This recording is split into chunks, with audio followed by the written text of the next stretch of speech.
सभी को सादर नमस्ते।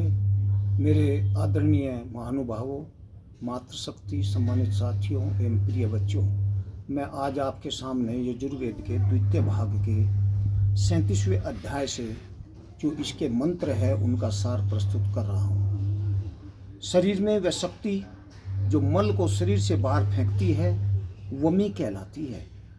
यही अपान शक्ति है। अपान शक्ति पसीने के द्वारा व मल मूत्र के शोधन के द्वारा यह शरीर को पूर्ण स्वस्थ बनाए रखती है। जीवात्मा की 24 शक्तियां हैं। ये 24 की 24 मुझे यज्ञ के शिखर पर पहुंचाने वाली हो। जिस घर में पिता, पुत्र, माता सभी उत्तम कर्मों वाले तथा भद्र मनोवृत्ति वाले, स्वस्थ, शक्ति संपन्न तथा यज्ञ प्रवृत्त होते हैं, वही घर स्वर्ग बन पाता है। कमाना काम पति का है, वह निकम्मा न हो, सदा श्रम से धनार्जन करे तथा पत्नी को उदारता से घर के व्यय के लिए धन देने वाला हो। पत्नी में यह विशेषता होनी चाहिए कि वह आश्रुति हो, खूब सुनने वाली, बोलना कम, सुनना ज़्यादा। यही आदर्श गृहिणी का आदर्श वाक्य हो। पति ने समझदार होना है, पत्नी ने घर के कार्यों में व्याप्त रहना है। यह मूल मंत्र है घर को स्वर्ग बनाने का। पत्नी के जीवन का प्रारंभ ही त्याग से होता है। वह अपने सारे घर बार को छोड़कर एक नए घर के निर्माण करने के लिए पग उठाती है। सामान्यतया सबको खिला पिलाकर खाने का ध्यान करती है। अपने लिए बचे या न बचे वह सभी का पूरा ध्यान करती है। पत्नी को जाया इसलिए कहते हैं कि यदश्यान जायते पुनः, कि इसमें पति का फिर जन्म होता है एवं पिता ही पुत्र रूप में उत्पन्न होता है। आदर्श पिता वह है जो दिव्य गुणों को धारण करता है, ज्ञान को महत्व देता है, संतान निर्माण को अपना प्रारंभिक कर्तव्य समझता है, प्रभु से मेल को छूटने नहीं देता। 38वां अध्याय है। प्रथम आश्रम में हम शरीर को पुष्ट बनाने के लिए वासनाओं का संहार करें, आचार्यों से ज्ञान प्राप्त करें। द्वितीय आश्रम में शक्ति की रक्षा के द्वारा, ब्रह्मचर्य पालन के द्वारा उत्तम संतान को जन्म दे। तृतीय आश्रम में शरीर व मस्तिष्क को पूर्ण स्वस्थ बनाए और चौथे आश्रम में ज्ञान की दीप्ति को औरों तक पहुंचाने वाले बने।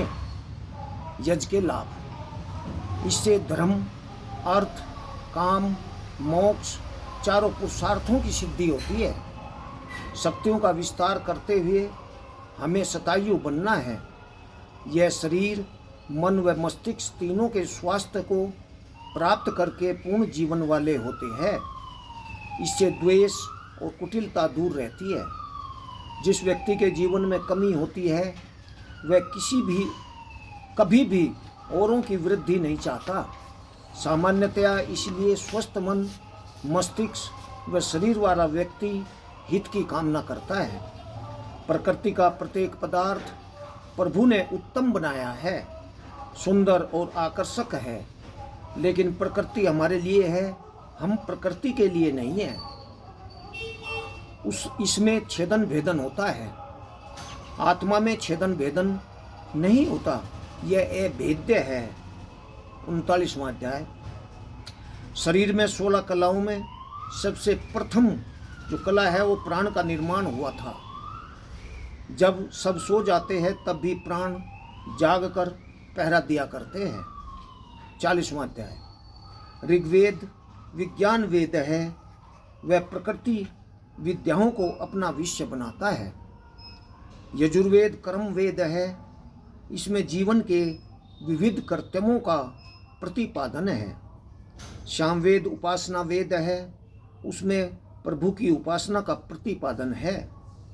अथर्ववेद ब्रह्म वेद है, जो हमें निरोग व निर्मल होकर रोगों में युद्धों से ऊपर उठकर हृदय में प्रभु के दर्शन करने के लिए प्रेरणा देता है।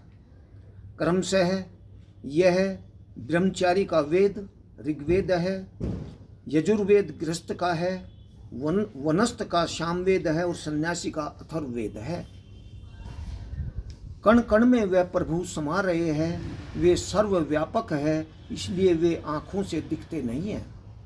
कर्म करते हुए 100 वर्ष जीना ही तेरे जीवन का एकमात्र नियम है। आत्मा ही हमें गति दे रहा है। इस सारे ब्रह्मांड की आत्मा वे प्रभु ही है, उन्हीं से यह सारी गति दी जा रही है। मैं शरीर नहीं हूँ, यह तो एक वस्त्र है। मृत्यु वस्त्र परिवर्तन मात्र है। प्रभु सब में है, सब प्रभु में है। परा और अपरा दोनों ही विद्याएं जाननी चाहिए। परा वह है जिससे अक्सर ब्रह्म का ज्ञान होता है, अर्थात ब्रह्म विद्या व आत्म विद्या। आत्म तत्व से प्रकृति तत्व अपर है, अतः इसका ज्ञान ही अपरा विद्या है। शरीर के हित के लिए प्रकृति का ज्ञान आवश्यक है। अपने स्वरूप को जानने के लिए आत्मज्ञान आवश्यक है। भौतिक और आत्मिक दोनों ही ज्ञानों के विलक्षण फल है। हम अविद्या से मृत्यु को उतरे और विद्या से अमरता का लाभ प्राप्त करें। शरीर की चमक तब तक ही है जब तक अंदर आत्मा है। आत्मा गई और यह आया शून्य होकर विश्लिष्ट व दुर्गंधित होने लगती है। धन्यवाद।